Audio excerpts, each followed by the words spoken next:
Welcome to the NBA Coast to Coast podcast brought to you by thelines.com. Coming to you solo from the West Coast, Josh Lander, coming to you guys, getting some Game 7 stuff here ahead of the only Game 7 we have in this first round. A couple people thought maybe we'd have a couple more Game 7s, but the Dubs lost to the Lakers, and the Knicks could not beat the Heat in Game 6. So we have one game this weekend, and it is on Sunday. I'm recording this on Saturday to get ahead of this stuff with you guys. Obviously, some of this stuff's been out for a little bit since that last Game 6 ended, and the Celtics won in that pretty ugly fashion. So we'll take a look at this Game 7 stuff here. I've got roughly 4 to 6, 7 bets, whatever you guys want to do. I'm looking at exactly how I might parlay a few things and talk about actually Philly to cover. We'll get into all that. Make sure to like and subscribe to that page. Coming back to you next week with some stuff for the next round of games. As we move on, we already have a game slated for Tuesday, so we'll be back with some series prices. I think Mo will be joining me once more as Nate continues to traipse the mountainsides of Oregon. So we'll continue with Mo for next week until Nate gets back. But definitely want to continue to follow along with us. Head to thelines.com. We're putting up all the picks up on the site around this time, right? We want to get all that stuff in written form for you guys as well. And we also have the odds finder tool on there. You can use that to make sure you're getting the best odds from all these books that are giving us bets in this NBA postseason. So let's look at this Philly game real quick, just running through a few of the quick lines and such for that. So you guys have it while I'm looking at it and you know what I'm looking at here. I'm just using DraftKings for now, but obviously make sure you're shopping all this stuff. Philly is plus 6.5 at this point on most books, minus 110 both ways, as Boston is also minus 6.5. The total is at 201 points. That is not a typo. They are expecting another low scoring affair after the last game was in the low 180s and needed a pretty big surge from Jason Tatum to get the Celtics to their 95 points. And the money line bets there, plus 225 for Philly to win this game, move on, minus 265 for the C's.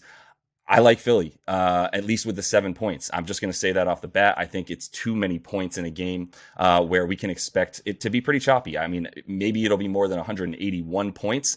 201 seems fair if you consider Game 7s and some of the average scores that we've seen in Game 7s, especially from both of these teams. If you kind of look at their last 5 around each for 5 playoff elimination games for both of these teams, you can kind of see their lower scoring and they get over 201 sometimes, but they also get pretty under 201 points about half the time. So I think this is a fair total, but the 6.5 points with such a low total, it's kind of one of those things where I'm like, just taking Philly on the fact that, you know, you're going to need Boston to go bananas from 3 and Philly to just be absolutely putrid from 3 and not get to the free throw line. And I think there's too many things that can happen for Philly to keep this game within 7 for us to just think that because we've seen Boston, I mean, last year's Game 7 against Milwaukee in a similar situation, came out and just scored a ton of points there, blew them out by like the third quarter, as we all know. And so that was something that's still somewhat fresh in our minds. And we know that if Boston has a little bit of a regression to the mean of how well they shoot threes compared to how poorly they've been shooting threes in the last few games, then, you know, I think we can kind of depend on them to score a few more points. But when are they going to tighten up? Can you depend on Jason Tatum to start scoring or shooting at a better than 42% clip from the field? It's not something I really want to bet on. I just want to use that total to kind of form some logic around why Philly to cover 7 points seems pretty reasonable in this game. So looking at why briefly, I mean, look at Game 5 or Game 6 even. Again, for these two teams and kind of look at why, you know, there's some stuff that should be rectified. I know I need to depend on Doc Rivers to make some adjustments, and that's not something that we want to have to rely on. But I do think that even if he's not, you know, making any sort of in-game adjustments or affecting the game by having some nice play calls out of the timeout and things of that nature, I still think Embiid's usage rate is going to be around 35%. I think he's going to dominate as much as he can and not really be looking to pass too much, even out of double teams. He tried to get to the line last game, only did it 8 times, made all 8 free throws. I think he gets closer to the 11, 12, even 13 that he had in that last dominating performance where he carried the 76ers to that Game 5 victory. And so with the fact that he's going to be who they go through, it's going to be choppy. James Harden, I'm going under. We'll talk about that in a second for his points anyway. I think there's the opportunity to feel good about, Philly coming along for whatever ride Boston is. I don't think that Boston's offense is going to blow us away and get to the 115 points that they usually score at home, even in these playoffs. It's going to be a lot more of what we saw, a little bit of a mix, I think, of what we saw in Game 5 and Game 6. And the three-point shooting for Philly was so bad in that game. I mean, 8 for 34 in Game 6. It's not like they need to necessarily win the battle at the three-point line. They need to win the free throw battle. And that's why it was a little bit weird in these last two games. Like in Game 5, Philly lost the free throw battle there and still won the game because of the efficiency on offense that they played with. And their two guys just dominating the way that they did. At least, Harden controlling the game, Maxey scoring 30, and then Embiid getting his 36 in a super methodical way. And I like the way that they've been mixing up the pace is the point here. When Maxey is sort of the focal point, then that's fine. Then they're going to run even if Joel's on the floor, which he was for 37 minutes in that game. The last two games played at a 96 pace, 95 pace. Sounds slow for today's NBA, but for these two teams, it's actually a pretty decent pace to expect, a few points. But the point is that increase in pace is due to the way that I see the 76ers varying the pace throughout the game as opposed to just playing slowly. Sometimes you got to let Maxey be that change of pace guy, and they have done that, and that's a big reason for why they were so good in Game 5. They were still good in Game 6. They just couldn't hit anything. And Embiid wasn't getting the same calls, like I said, to start this rant. The 8 free throws I expect to go up for him closer to the 11 or 12. So that's sort of bet number one there. Let's move on to the second bet that I'm looking at in this game. And that is a little bit of a parlay here between some guys. I like Embiid to get a double-double. I'm basing this on a lot of stuff I'll talk about here in a sec. Tatum, let's keep going back to the 8 rebounds. Like sometimes he gets 9, sometimes he gets 10, sometimes he gets 12, but he's going to get 8. So I'm going to take the 8 just to feel comfortable about that. And then Maxey, 20 points in there as well. And I like the Maxey 20 points, which I hinted at here just a second ago because of the usage that he's at. But this should get you up to about I'm at plus 130 now on DraftKings there. I want to make sure I have that right because that is a pretty legit parlay. Yeah, no, I'm sorry. It's up to plus 220 at this point for everything I just said. So Embiid, and sorry, I should also be very clear. Embiid double-double is actually not as good of a bet if you just take Embiid 9.5 boards in this bet. So let's make it Embiid 9.5 boards over. So basically 10 rebounds for Embiid, Tatum to get 8 boards, and then Maxey to get 20 points. And so the double-double for Embiid is the same bet here as him to get 10 rebounds, but it's minus 195 for him to get 10 boards and minus 245 in the same game parlay for him to get a double-double. It's like he's going to get the points. So they're jipping you if you take the double-double rather than just take Embiid to get over 9.5 rebounds in any scenario, and especially in this parlay here. And then you get Tatum 8 boards, Maxey 20 points. So that's plus 220 on DraftKings. Excuse me for taking a minute to make that clear to you guys. But let's start with JoJo. His usage rate is going to be around 35%. He's going to be playing at least 37, 40 minutes if they can get him out there for that, if they need him, and I think they will. They'll try to rest him, but it's all hands on deck at this point. So JoJo to go crazy with that usage rate. You can take the points there too. It's 31. I'm not scared of it if you want to use him in this parlay with points instead of rebounds. You look at the elimination games that he's played in the last 3. He's at a 33.5% usage rate, and he's got a double-double in all of those. At least the 10 boards is what we're looking at. 33% usage rate in the series for JoJo. So I continue to feel good about them relying on him, but even more so in a Game 7, all hands on deck. I'm fading Harden. Get to that more in a sec, like I keep foreshadowing. And then Tatum for the 8 boards, I wanted to go with the double-double for Tatum as well and get him to the 10 boards. I mean, his rebound prop is at 9.5 boards. So he's gotten 10 boards in 4 of 6 this series. He's gotten 8 in 5 of 6. And the only time he got the 7 boards there and failed to get this was when it was Game 2. He played 19 minutes in that game. He was bad for sure, the way he was shooting in Game 2. But, they didn't really need him to be playing well in Game 2. They just really, everybody else was shooting, 50% from 3 in those games. So Tatum's, points weren't necessarily needed. His minutes weren't necessarily needed. And that's why he was, so low in the rebounding there. Not worried about that in this one. And then Maxey, I'm just looking at the recent trend for Maxey. I do think there's some, you can sort of bank on the fact that they need him to have a higher usage rate than he had in let's see, games 2 through 4, right? Where Joel came back. He missed Game 1.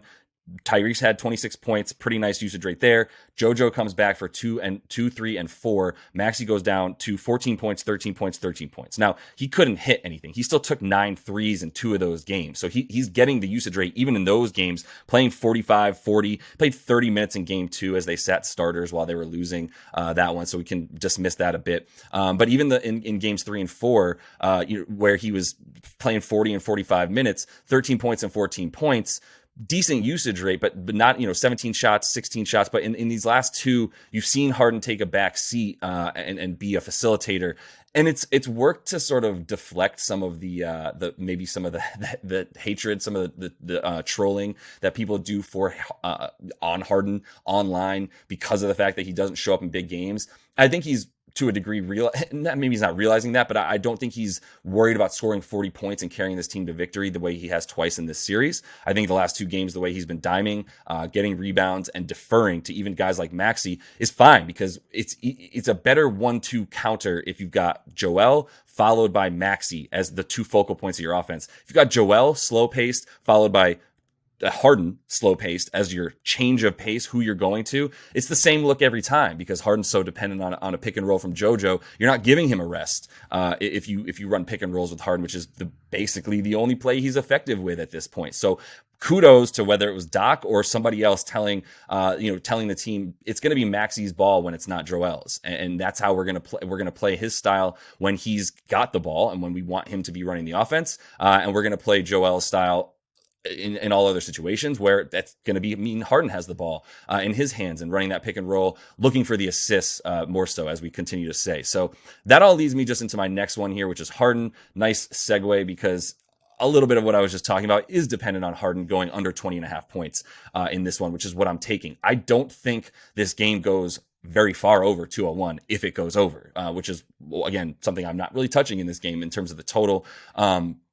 But somebody's got to not score their props at that point, especially on this 76ers team where I don't really trust anybody but Maxey or JoJo to show up on offense in this game. I still think that's going to be good enough to keep them within 7 points if you're following along with that first bet. But they don't need Harden to get 21 points to maintain pace with this Celtics team. Aside from the 240-point outbursts he's had, he's averaging 15 a game, just had 13, so it's actually around 14 and a half. He's shooting about 25% from the field in those games, and even worse from 3 down to about 15%.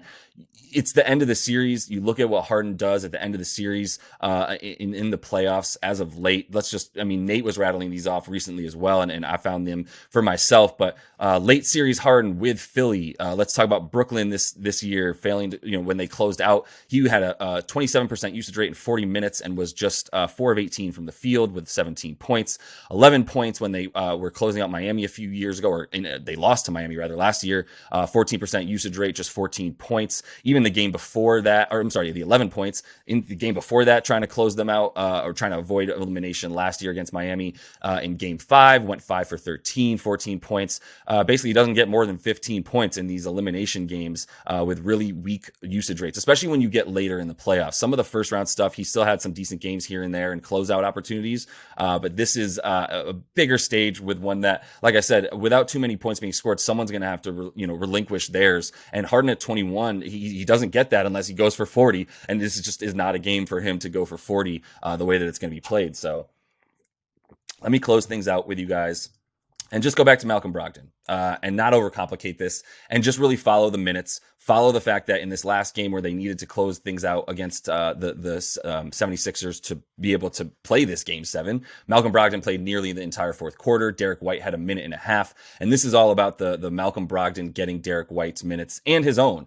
He played just 25 in that game 5 loss. I thought that was a huge mistake more than anything. Missoula still not really understanding which guys he needs to have in at the proper times, and then I think he at least realized that to a degree. He had to get Brogdon 30 minutes in game 6, which he got there. I expect him to get the 30 again. Either it's going to be a blowout because guys like Brogdon are hitting a ton of threes and getting over his 14 and a half points that I've got him at here, which is still minus 118 on FanDuel. Pretty good odds if you want to get it there. And he went over that in game 6 because he got the 30 points, got the 16 there. He's gotten 15 when he gets the minutes. He just failed to do it in the first, in the last game 5 there, where he did not get the minutes. It was not much of a game, but it also, that's partly why when this thing's close, Malcolm Brogdon's in. He's in the fourth quarters, pretty much the entire fourth quarters. He's taken up a lot of those 3-point shots. I'm happy to take him to hit 3 of those. Derek White going down in terms of his percentages from deep where they need him to be big. That volume in terms of White's threes has really transferred directly over to Brogdon. He's up to 6.5 attempts from deep in this series, as opposed to the 4.4 that he was shooting on the per game during the regular season. So there's plenty of uptick for Brogdon. I continue to expect, if this is at all close, like I said, he's going to be in the second half majorly. If it's not, it's because this game got out of hand in the first place. And a lot of this game theory is out the window. If the Celtics come out firing and just rain threes down upon the 76ers, what are we going to do? Like that, once the equation and our algebra is messed up from the start, then you got to kind of pivot. And I think there's some live betting opportunities in here as well. If there is some deep shooting, one of these two teams or both even get hot in the first half, we can still kind of rely on things to slow down in the second half, find a live total that you like. If it's at 201 now and this thing gets up to like 215 sometime in the first or second quarter,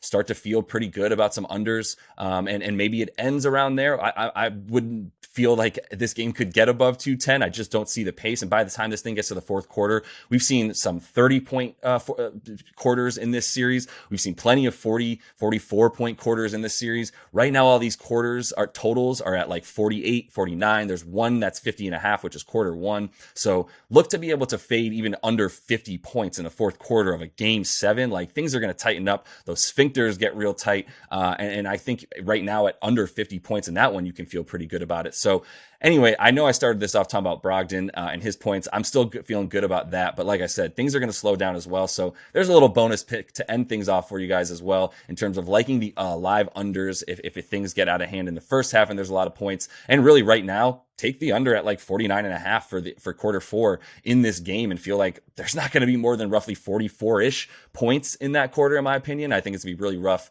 as a lot of this choppy style of game will be. So that's all the time I have for you for this Sunday video. As you guys hopefully are watching this as early as you can, getting ahead of some of this stuff with me. I'll be back next week. Like I said, have Mo to talk about some of these series prices as we are finally going to be in the conference finals. And until I see you next, happy betting.